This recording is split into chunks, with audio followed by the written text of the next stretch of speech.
yeah, we'd like to share with you, of course, from customer, how do we turn your Shopify store into revenue generating machine with CRO?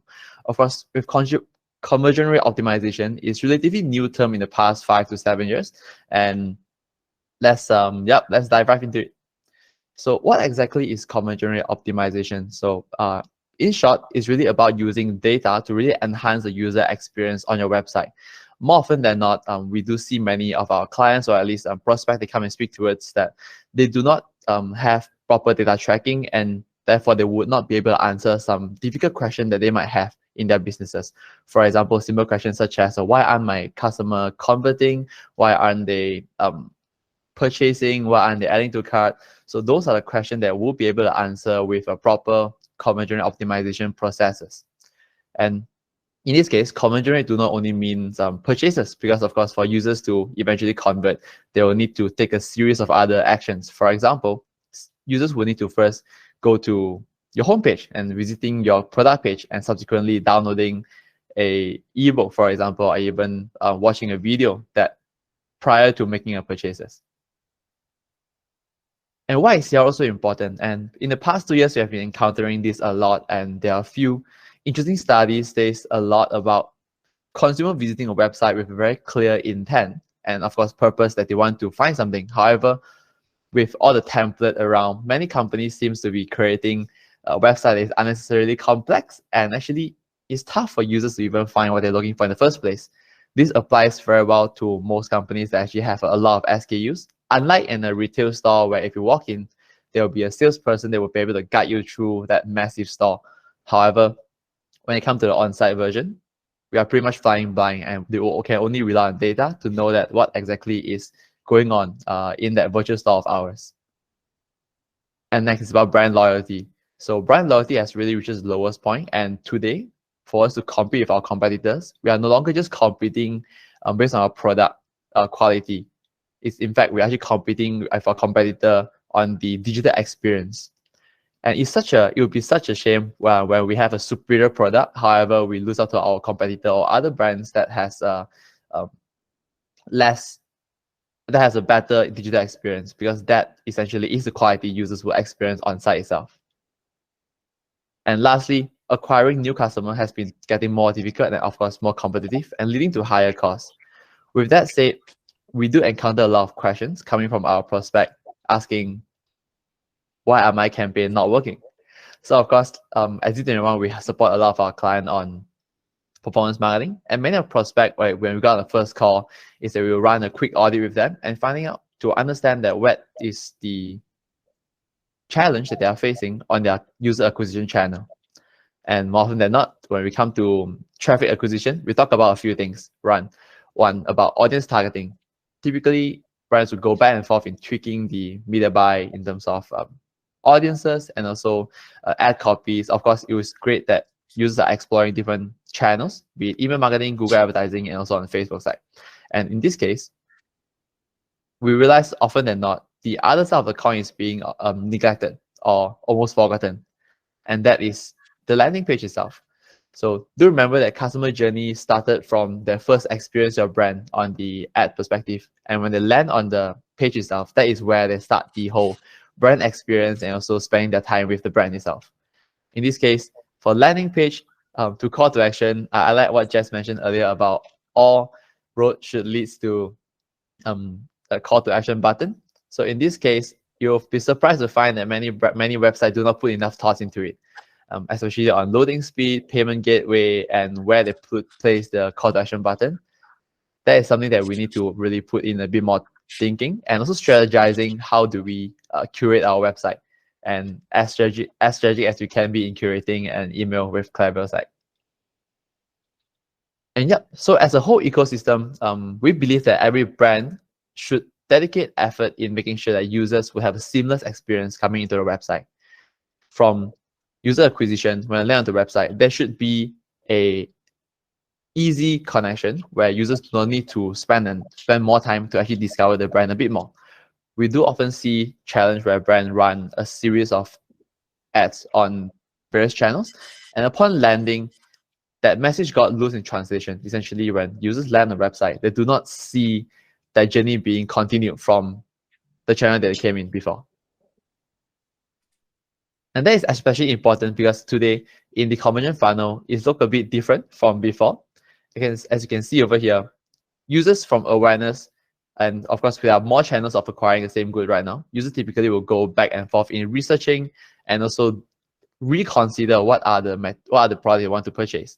And only after several rounds of research and consideration, they will only then go into converting with you and potentially becoming your loyal group of customers.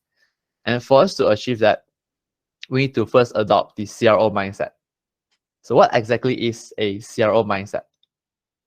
So let me put a comparison between a common practices and also a CRO practices in improving the website.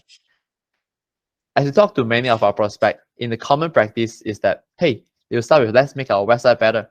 And with that, we'll based on intuition or feelings, we'll change a certain design based on references from other brands. We'll execute it without a well-defined strategy. And with that, we compare before and after.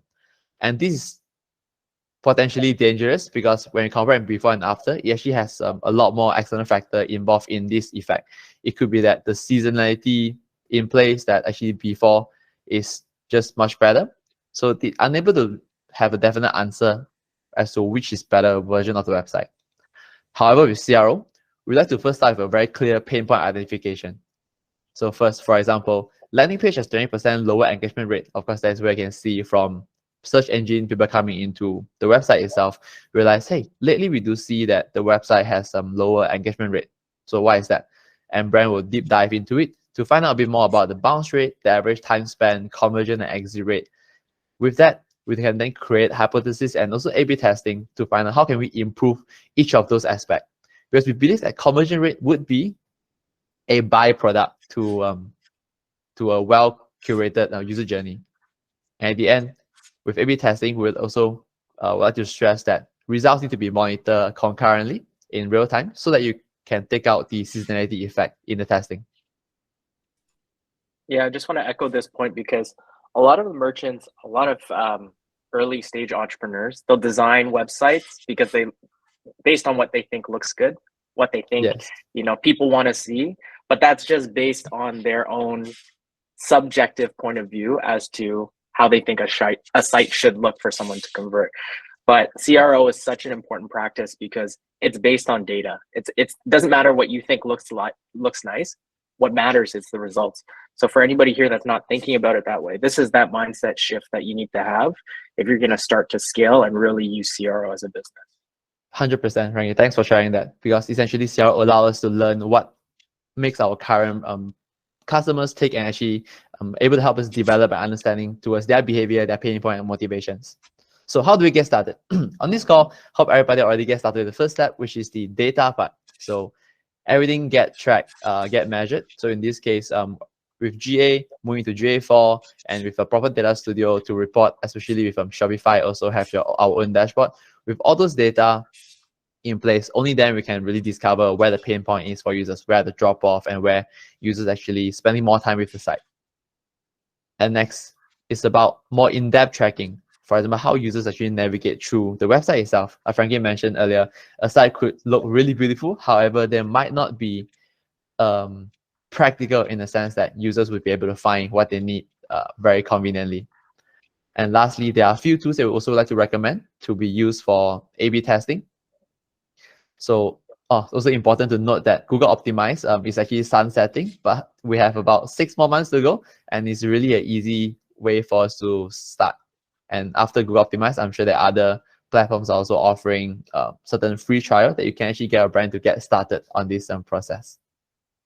I see some question coming through. Let me just take a quick look at the questions. Hey, Naya. The question from Zach was, does Shopify currently support A/B testing for published theme, or is it external application? Quickly answer, it's external. So those are the ones that Jonas is listing now. Mm-hmm. And then do you want to answer Naya's question? Yeah, Naya. So in terms of the most impactful strategy, I'll have a few use cases later to share with you. And in terms of how can we leverage customer feedback and surveys to gain insight into customer preference and behavior, this is something I will share also in the use case later that I can explore with you. Thanks for the question. So if we don't you don't get it answered, we can follow up at the end. But let's keep on going, Jonas. Yes, let me go through it. So with these tools, then we can get started. And how do you actually get started? And this is how a typical CRO process would look like. Of course, first, with data analytics, we need to must make sure that the tracking are actually accurately done. We have encountered brands where the setup of analytics was wrong, and surprising to find that it was wrong for quite an extensive period of time. Therefore, the team was actually dealing with a wrong set of data and actually caused them making a lot of wrong, ineffective decision.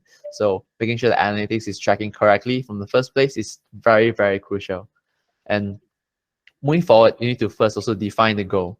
And by looking at the website objectively, this is where we need to detach ourselves from the creation of the website. Many often now we encounter brands who like to, hey, we spent a lot of effort on the website, it looks beautiful, and there's this sentimental value about it, and unable to see it objectively. So here we'd like to urge all of us to look at it objectively. Based on number, we can see that where the pain point is. For example, if brands are having very high bounce rate, say 60-70% bounce rate, of course, different industry will have a different industry average. For example, a fashion retail, we're looking at a 50-60% being an average. If you're below that, you are pretty okay. But of course, you need to continue to improve that. So with clear goal defined, then you can start to come up with hypothesis based on the pain point that you have, with the goal that you have, and what would be the hypothesis is making the website behaving such a way at this current moment. With that, your team should come up with a solution design. For example, let's talk about CTA. Let's say from data we see that, hey, this CTA on category pages are not getting a high enough click. However, it is also the button that generate a lot of revenue for us. So with that, maybe in the solution design, and think about having it placed in a different position, and maybe call to action itself need to be tested. With heat map tools, it will definitely be very effective for us to decide where to place the button itself. And next, with A/B testing tool, you can then really test the traffic coming in at the same time, whether or not version A is better than version B, and how can you improve further. Talking about improving further, you might ask that, how many tests should I run? And we typically say that one test is never enough. We should always develop a set of strategy to improve overall website behavioral metrics and also conversion. And you will circle back to the initial goal that, hey, whether am I still relevant, and can I improve that further? In this case, we will encourage the spirit of continuous testing. It's about improve on your improvement that you have done. So in this case, and I would like to tell everybody that it's really okay, because that you're not always going to win. Certain tests you run, you might find that control actually is performing better, and that is fine, because with that means our hypothesis might be wrong, or there might be more data we should look into. So in this case, with A/B testing, we can find that round 1 plus B is winning, and subsequently B could continue to win until we prove otherwise with a better variation. So this is really a crucial way for us to stay ahead of our competitor, because we are improving the process based on our customer real-time feedback. So on this, like when you're running tests, is it important to keep running only one test at a time, or can you run tests concurrently, because they may or may not conflict? 100%. Very good question, Frankie. So depending on the volume of the website, I would say that for websites that have at least about 100,000 to 200,000 traffic a month, you can safely run about 5 to 7 tests a month. Of course, on a single page, we will not encourage brands to run more than 2 tests for the same objective. For example, my objective for this particular test is to improve the bounce rate of the website. So if I were to run 2 different tests on the same site, on the same page, that targeting bounce rate, you will not be able to identify which tests actually impact the bounce rate effectively. So, however, with 2 different goals, you can have 2 different sets of campaign running on the same page itself. And next, so with our brain curated in such a way that it is helping us to make decisions with as little effort as possible, we need to understand that 95% of our human OS operating system is really unconscious fast, especially if we go to the website and been browsing for longest time. We know exactly what are we looking for and how the website works. So we need to make sure that the system is designed in such a way that helping 95% of people to navigate effortlessly. All right, with that said, let's jump into some use cases. To start with, we're talking about landing experience. So of course, when users land on the landing page itself, we often find the bounce rate is really being escalated when we have pop-ups, and also when we have a lot of extra call to action that is being bombarded at a user. So we need to consider what kind of users coming to the website and whether or not the message is relevant to them. For example, if a new user is visiting the website, maybe it's not as relevant for them to subscribe to, let's say, newsletter before they have a taste of the website. So in this case, we run a test that we also place a newsletter sign up on the cart page itself compared to the home page. And we understand that with cart page, we do see a 3 times higher sign up rate. So of course, we noticed that based on feedback as well, that the 10 ringgit off with the sign up is value much more at the point of checkout. I think it makes a lot of sense when users only will see the discount when they need to use it. So do be very conscious about where we are placing our promotional messages and also pop-ups. Next is on improving really the effective use of space. On the website itself, we do have a lot of space and empty spaces where we often take it for granted, and just because most of the websites are designed in such a way, so we start to be a bit complacent to be such a way. But it need not to be that. In this case, for Montigo, we actually curated an easy way for users to shop bottle. So originally, it takes about 4 to 5 clicks before they can land into a category page. With this, users only reach collection page with 2 clicks.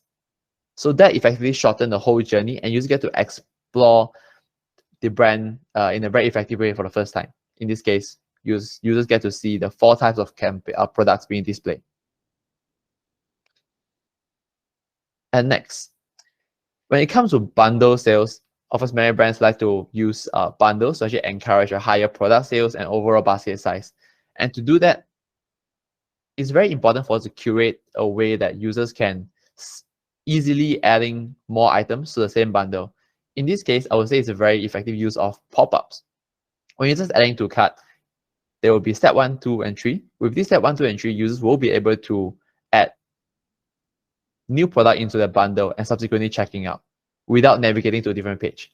Do remember that when users need to be redirected to separate pages, we will start to lose them, and that's where drop-off starts to happen as well. So this 2-step up pop-up flow actually really designed to trigger users to add to cart, and to them it seems very natural, and we can see a lot more bundle sales as well with this initiative. And the 4th use case, we mentioned about continuous testing and continuous improvement. So this is one of my personal favorite use cases as well, is that we do see a strong uplift in conversion rate when we continuously improve the website. In the control version, we see that users will be able to expand the menu to see every single product. But of course, with including some survey results, we know that users actually very well aware in terms of what product they want to buy. In this case, for Apple, is very unique use case whereby users know exactly what they're looking for when they land on the website.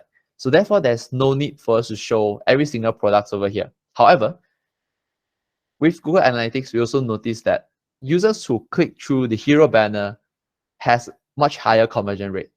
So then now we have 2 goals. Goal 1 is to keep the menu simple, and second, actually to still show the banner so that users can have a higher conversion rate after. And with that, we actually do see a 5% uplift in conversion rate as users will see this hero banner more in a more apparent way. And in the next series of tests, we want to work on the bounce rate of the website. As we notice users landed, if they do not click on the hero banner and proceed to the next page, there's a high chance that they will bounce. So we like to encourage product features in featuring high product, best-selling products in the homepage itself. So with this, we curated a new form of menu. While we still have the hero banner display, we already have featured product being displayed as well. So with this, we notice the menu click increased by 64% and conversion rate improved by 36%. So this is one of the campaign where we feel that continuous testing is really important so that we can make sure we can get better and better. Just a quick one on this. Yeah. When we think about continuous improvement, right? Like, what is the cadence, frequency that we should be making changes? Because sometimes you look at something, it works. Oh, I'm really happy with this hero banner. I may leave it on for a couple weeks, a couple months. But I see some businesses that aren't very active in updating that, and Yes. it may feel stagnant for them when they see a good result and they decide to keep it that way. For sure. So that's when the strategy really comes into play. Right in the beginning, when we talk about data analytics and we need to define goals, or we can define goals for each test, we also need to define a more of long-term goal. For example, when we talk about CRO, you need to treat it as almost a project base that is, all right, for this 6 months, for this 2 quarter, I would like to work on the overall site bounce rate and overall site page, product page performance, and also page load speed. For example, these 3 will be the main goals. So within the 6 months, these should be the 3 things that should drive your conversion rate forward.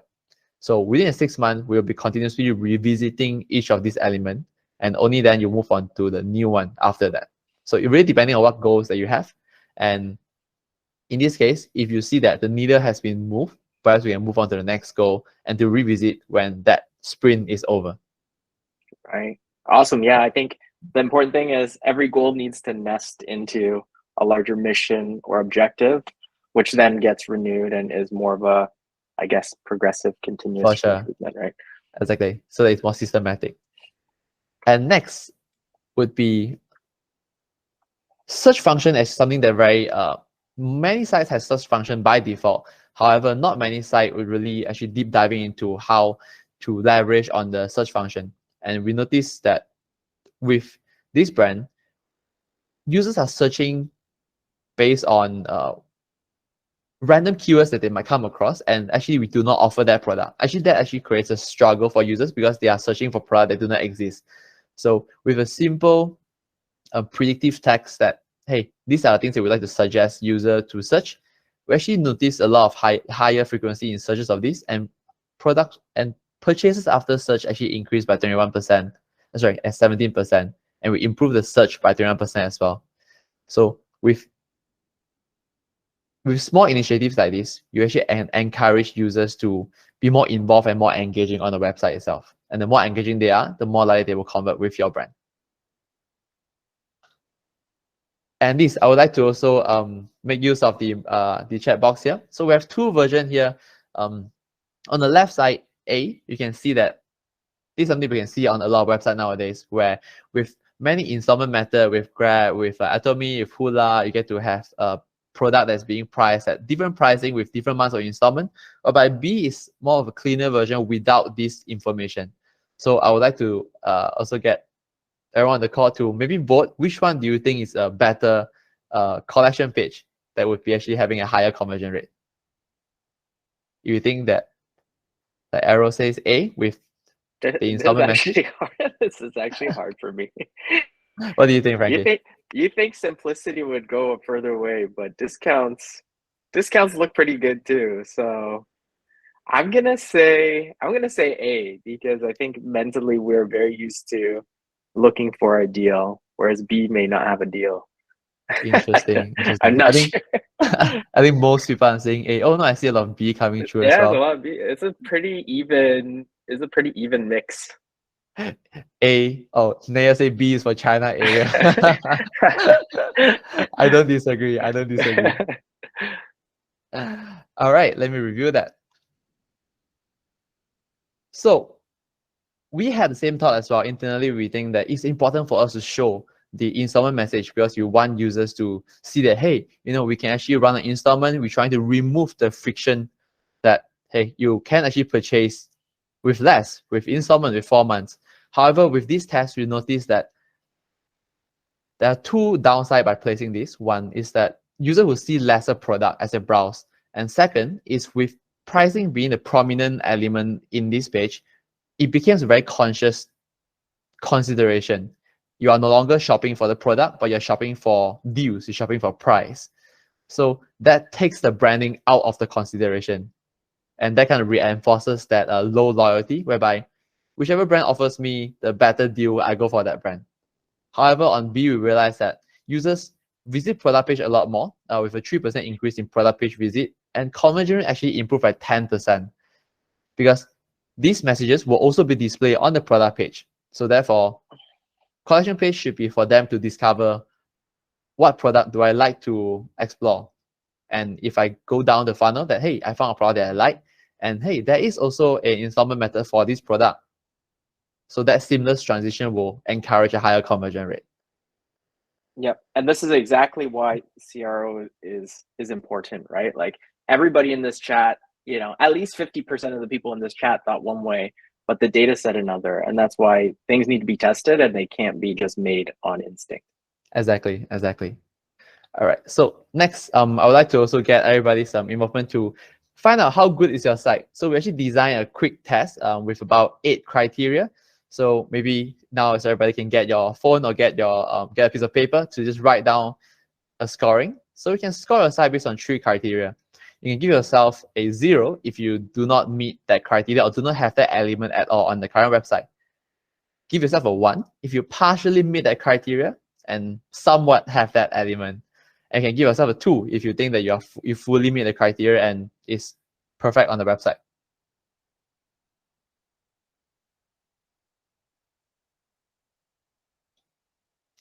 Oh, sorry. I think I need to explain further. So I will have 8 tests coming up.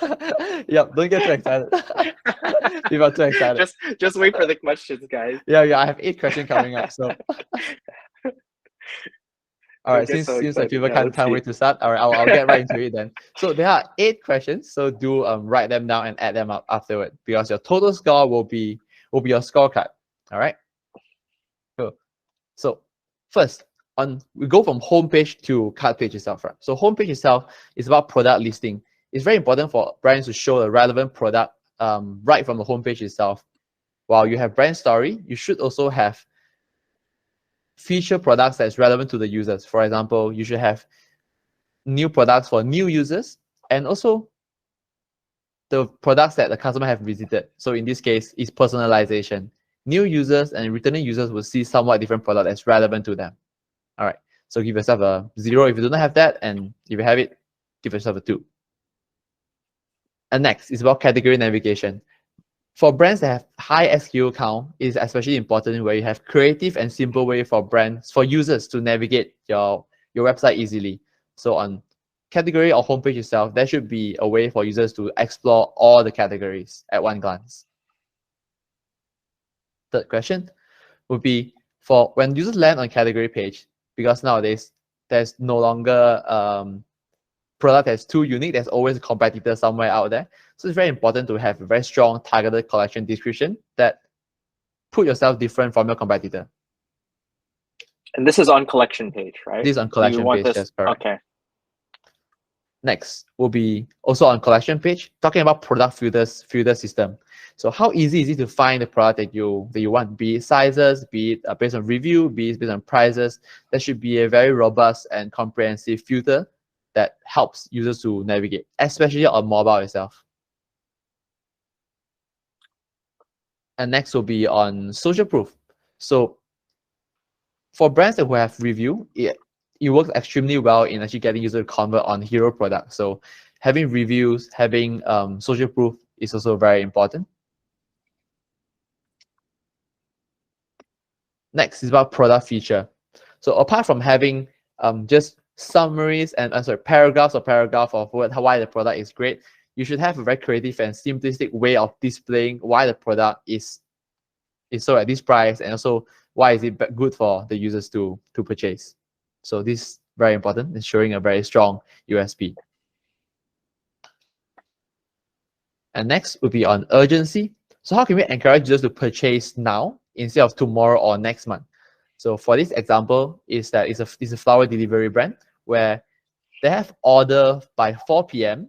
for same-day delivery. And if, like, for example, right now, if I will go to the website, I will see, hey, order now for same-day delivery. If it's after 4 p.m., especially today is Valentine's Day, yep, I think a lot of people will be panicking right now. So in case any of you haven't bought, maybe can order now. You can still make it for the same day delivery. This is still before, it's still before 4 p.m. right now. You have 40 minutes. Actually, quick question on this one as well. What do you think of artificial urgency versus real. Like in this case, it seems like it's real urgency because there's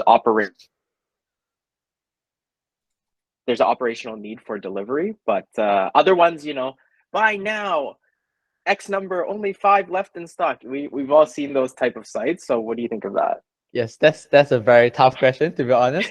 So we have, at the end of the day, you need to test whether it works well for your site. So we have tested that in this case it's a major MNC brand that we have tested with. When we use actual number, for example, hey, this product is actually 5 left, we actually do not see having much impact on that. However, if we add more social proof, for example, it's 5 left and there are 100 people looking at it at the same time, so that gives it more urgency. Because 5 left, all right, maybe I still have time. But if I tell you that it's 5 left and there are 100 people looking at it right on the website, maybe that's create a more relevant urgency for you. Yeah. So I think whether it's fake urgency or real urgency, at the end of the day, depends which can communicate with your user better. Yeah. All right. So urgency. And last but not least, it's about streamlining the overall process. How can we remove distraction? As we say, less is more in some areas. So when users arrive at cart page, we would typically suggest to not have any other elements on site. So if you still have your promo, your sales, your pop-ups and everything on cart page, this is something that we would not encourage. And we would like users to do one thing and one thing only on cart page, which is check out and proceed with the journey.